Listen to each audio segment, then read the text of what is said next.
When the north winds came screaming down from the mow, the real enemy of the Vikings wasn't a rival king, it was winter. Untamed, even the fiercest Norse warriors trembled. Some winters were ordinary, brutal, yes, but survivable. Others became legend. The old ones spoke of Fimbulvetur, the great winter, a season of endless snow, bitter winds, and no reprieve. 3 years without summer, the sun gone, the earth frozen solid, crops failed, animals perished, and so did people. It wasn't just myth. Historians believe volcanic eruptions or climate shifts may have caused long winters that devastated Viking life. Rings in trees, ash in ice cores, whispers in sagas. During such winters, entire villages vanished, trade routes died, raids halted. Even the bravest Norsemen fell to hunger, illness, or despair. The stories tell of families turning on each other, of feasts turning to funerals, of gods falling silent while monsters walked freely. Fimbulvetur wasn't just a season, it was an ending, the sign that Ragnarok, the end of the world, had begun. Every Viking feared it. Some prepared, some prayed, but all remembered. Because even in regular winters, the fear of that winter haunted them, the one where nothing melted, where spring never came. For Vikings, winter didn't just bring snow, it stole the sun. In the far north, daylight vanished for weeks. The sun might rise briefly, casting a pale, ghostly glow, only to fade again by midday. Darkness swallowed the land. Inside turf homes, families lived by firelight. Soot blackened their walls, eyes strained in the dim glow of whale oil lamps. Children went weeks without seeing daylight, their moods shifting as the cold crept deeper. Without sunlight, time blurred. Days felt endless. Despair grew. The sagas tell of madness setting in, the dark sickness. People whispered that spirits crept through shadows when the gods turned their faces away. Vikings feared not just the cold, but the dark silence. No birds sang, no work could be done. Even the gods seemed absent. To survive, they turned inward. Elders told stories by the hearth to keep spirits strong. Runes were carved for protection. Offerings were left for the unseen. Winter wasn't just a season, it was a spiritual test. Without the sun, the line between the living and the dead felt paper thin. Viking warriors were bred for action, for raids, hunts, glory. But in winter the sword was sheathed, the sea was frozen, and rage had nowhere to go. Restless and caged, warriors paced smoky halls. Muscles ached for battle. Hands reached for axe handles without reason. There were no enemies to kill, only hunger to endure and silence to break. Sometimes, the tension snapped. Feuds flared within clans. Brothers brawled. Neighbors dueled over insults born of boredom. With no war abroad, violence came home. The berserkers, known for their fury in battle, suffered most. Their madness had no outlet, no rhythm of blood and song. Without war, their minds twisted. Some became dangerous even to kin. Others simply fell into silence, staring into the hearth like broken tools. Winter was a curse for the warrior soul, not for its cold, but for its stillness. The old skalds sang of valor under northern lights, but few sang of the madness in the waiting. Because a Viking without war was like a longship without sea, trapped, splintering, and ready to burn. In Viking lands, survival began with the harvest. If autumn failed, winter meant death, and sometimes even a good harvest couldn't save them. Once the snow came, fields vanished under white. Wheat, barley, turnips, all buried, all unreachable. What hadn't been stored or preserved was lost. No second chances, no winter planting. The land locked itself in ice. Granaries were built with care, sealed against damp and rats. But wooden bins weren't perfect. Mold crept in. Mice chewed through bags. Salted meats sometimes spoiled. One bad windstorm could ruin an entire winter's food. Winter meals were grim. Porridge made from stale grain. Dried fish as tough as bark. Fat was hoarded like treasure. The occasional piece of smoked meat was a feast. They stretched every crumb. Bones were boiled until soft, marrow scraped clean. Ale turned sour. Even candle fat became tempting for the desperate. And still, bellies shrank. The weak grew weaker. Elders sometimes refused food so the young could eat. It was a cruel math, survival by subtraction. In summer, the Norse gods felt close. Thunder echoed with Thor's voice. Green fields waved with Freya's blessings. But in winter, the gods went silent. Blot sacrifices were still held. Animals slaughtered by torchlight. Blood spilled to gain favor. Yet even as prayers rose with the smoke, answers never came. The snow kept falling. The wind kept howling. Many believed the gods turned their faces away during winter, retreating into their own halls. Some whispered they were at war with frost giants, leaving mortals to fend for themselves. Temples stood cold. Sacred fires struggled to stay lit. Offerings froze solid before they reached the altar. What faith could survive when your children starved beneath idols carved from frozen wood? Still, they worshipped. They carved runes of protection, buried amulets in the snow, chanted old verses to Skadi, goddess of winter, anything to feel heard, anything to feel seen. But the silence stretched on. In those darkest nights, many wondered, were the gods deaf to suffering, or simply not there at all?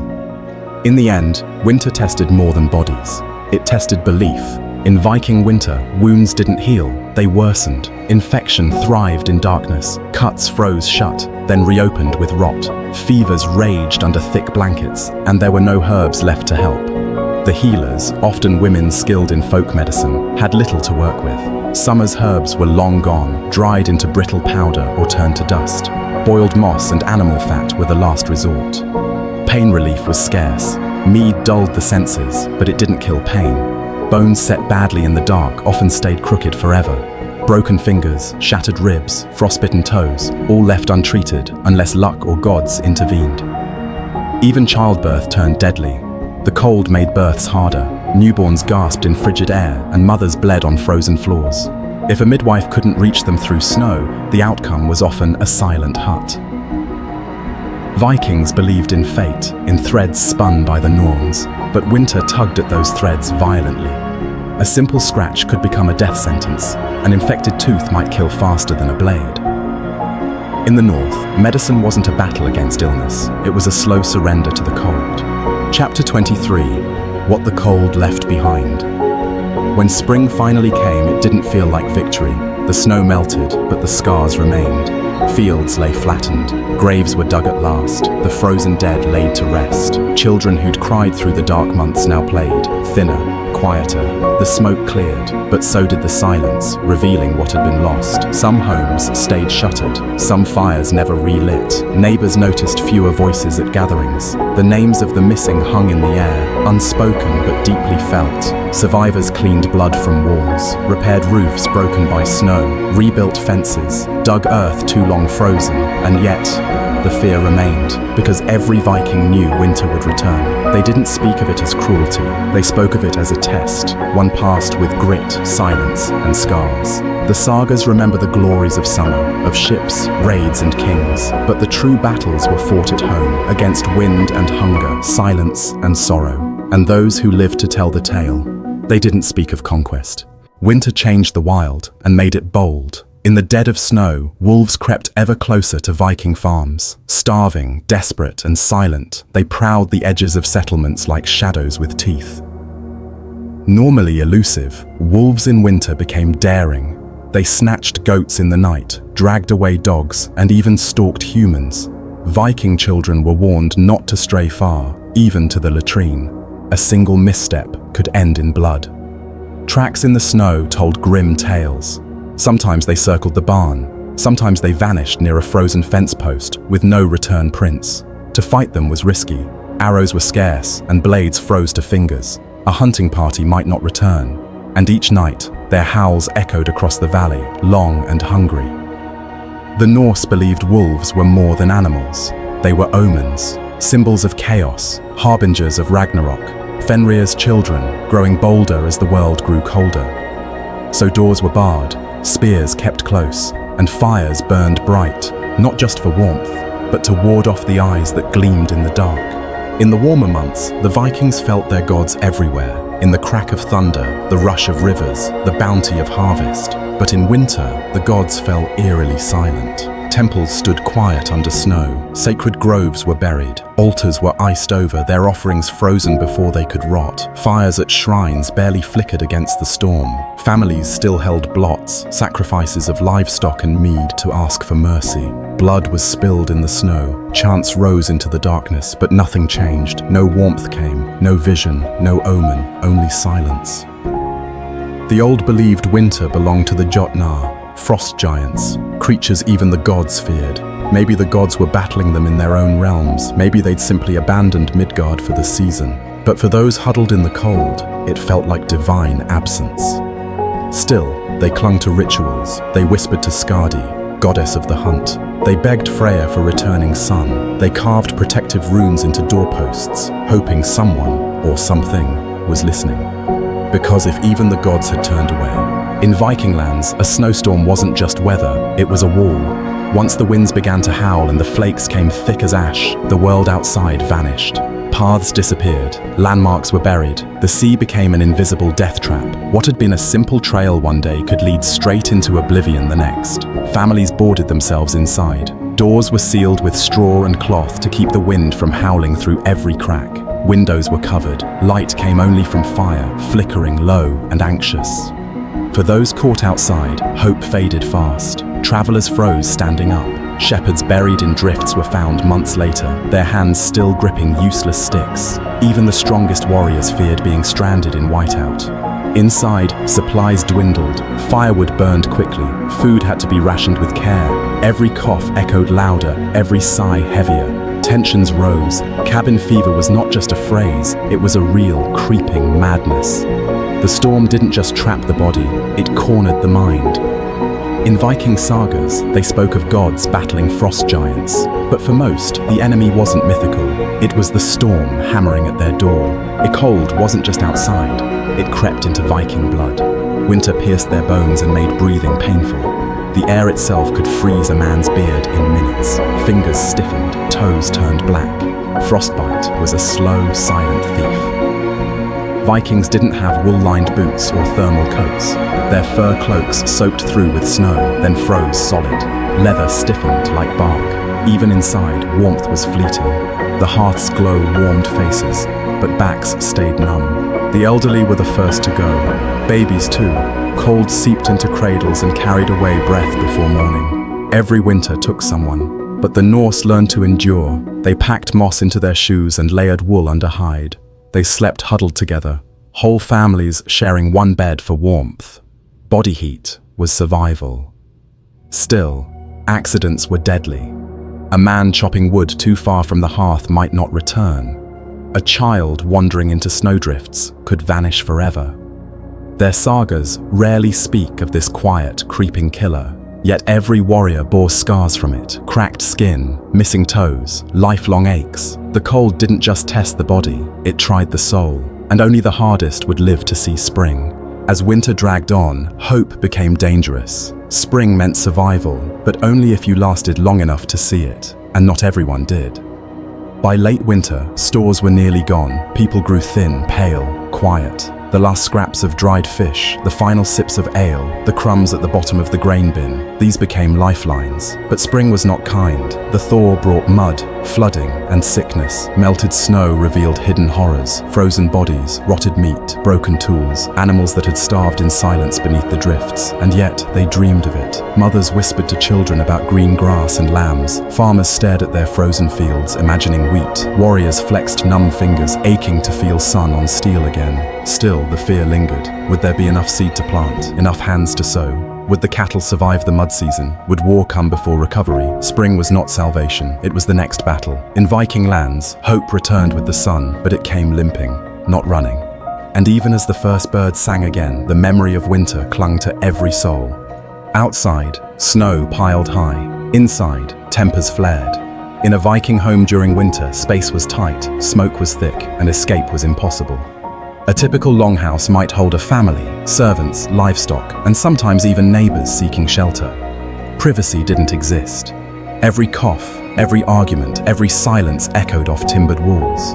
Tensions simmered. Small disputes over food, chores, or warmth could explode into shouts, or worse. With blades never far from reach, even kin could become enemies. The sagas speak of feuds born not in battle, but over winter bread or a blanket. Children cried from boredom. Elders complained of aches. Men brooded near the hearth, haunted by hunger and frustration. The darkness made hours feel like days, and the endless waiting gnawed at the spirit. To keep peace, elders told stories. Women sang softly while spinning wool. Games of dice and runes offered distraction. Still, not all homes succeeded. Some fractured, some went silent, and some never reopened come spring. The Norse feared the wilderness, but they also knew this bitter truth. In winter, the real war wasn't always fought with axes. Sometimes it was fought around the fire. Winter in Viking lands was not just cold, it was quiet. Not peaceful, but heavy, unnatural, oppressive. The kind of silence that made men whisper and mothers weep. Snow muffled everything, footsteps vanished, trees creaked like bones.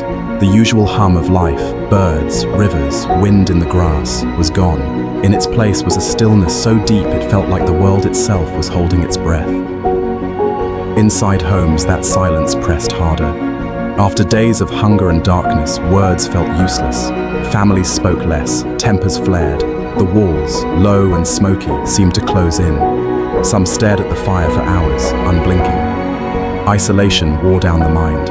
With travel nearly impossible, villages became islands. No messengers, no news.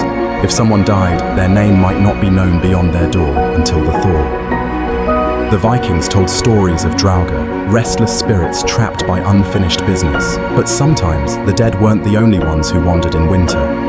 In this season, even the strongest minds frayed. Not all wounds bled. Some carved themselves silently into the soul. As the cold deepened and the days disappeared, something dark crept into the Viking mind. It wasn't just hunger or pain, it was despair. The kind that crept in quietly, like frost through a cracked door. The sagas called it nothing, but everyone knew it. That heavy silence, the blank stare across the fire, the sudden weeping, the rage that boiled without cause.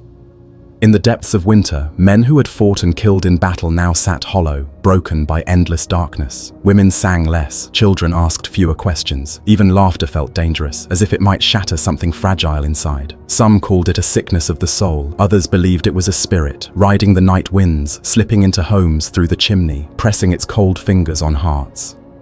There were no remedies, no rituals, just time, and the promise that light would return, eventually.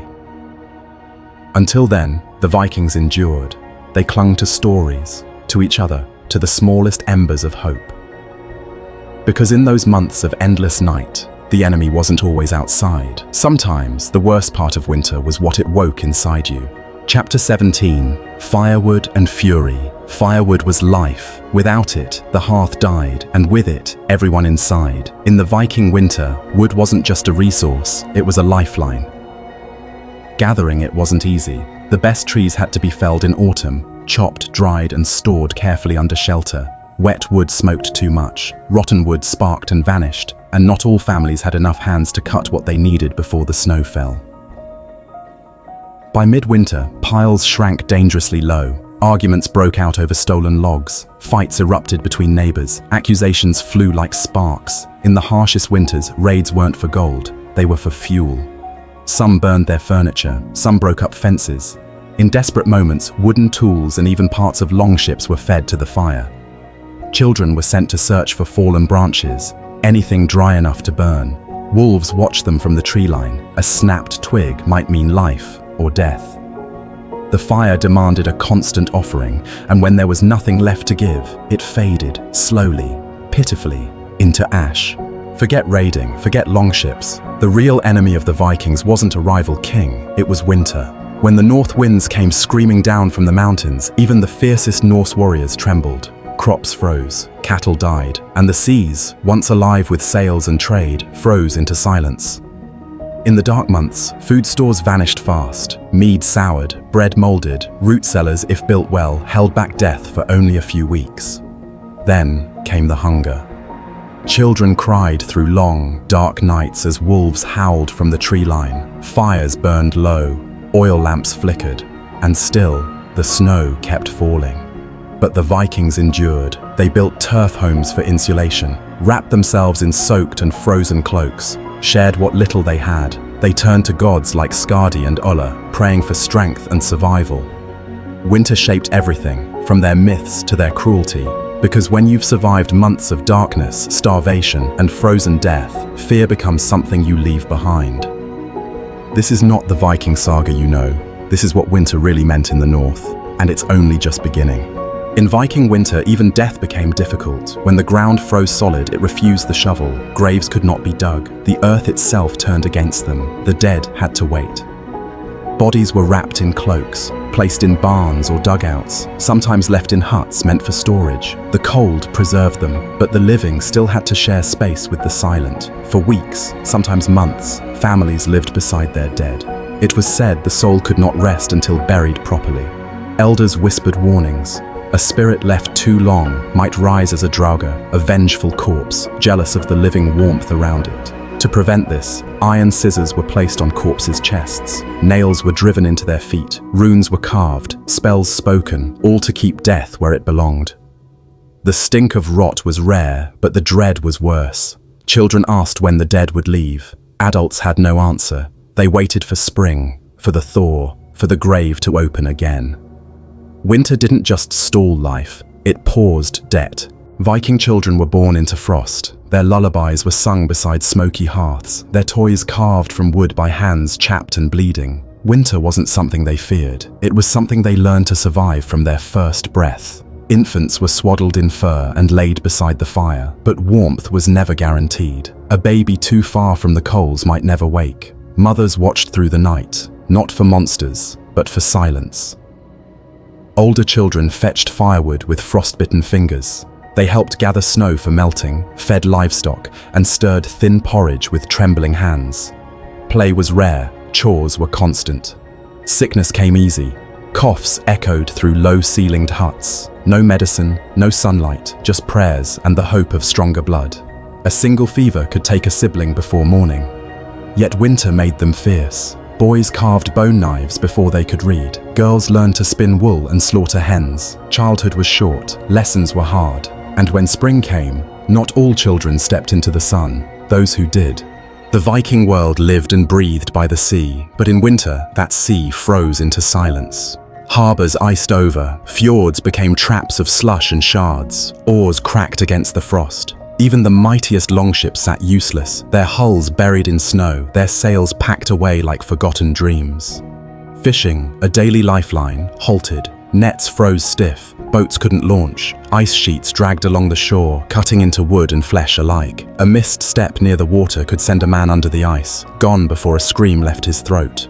Without fish, the diet shrank. No cod, no herring, no seaweed. Coastal communities, once thriving, turned inward. Salt stores dwindled. Dried fish from earlier months became currency. Worse still, there were no voyages, no trading, no raiding, no escape. For men born to row and conquer, this was more than starvation, it was captivity. The sea, once their greatest ally, had turned its back. So they waited, they stared at the ice-choked shore, and they dreamed of sails catching wind once more. But winter made no promises. By midwinter, the food stores began to vanish. No fresh crops, no fishing in frozen waters. Hunting was risky. Animals vanished into the snow, and predators like wolves crept closer to human homes. Grain, if it hadn't molded, was ground into coarse bread that chipped teeth. Salted meat grew tough and foul. Root vegetables froze in the ground or rotted in poorly sealed pits. The lucky chewed dried fish. The desperate boiled leather. Hunger gnawed at everyone. Bellies shrank. Mothers gave their portions to children. Men returned from the woods with empty hands and hollow eyes. The nights felt longer with every missed meal. When food ran out completely, Vikings turned to unthinkable choices. Horses and dogs might be slaughtered. Some whispered of cannibalism in the worst years, though few dared to speak it aloud. Survival meant planning. Only those who hoarded wisely in the fall would live through the deep dark. But even then, rats, rot, or theft could undo careful preparations. Hunger wasn't loud. It didn't come screaming. It crept in silently, like frost, stealing the strength to rise, to walk, to fight.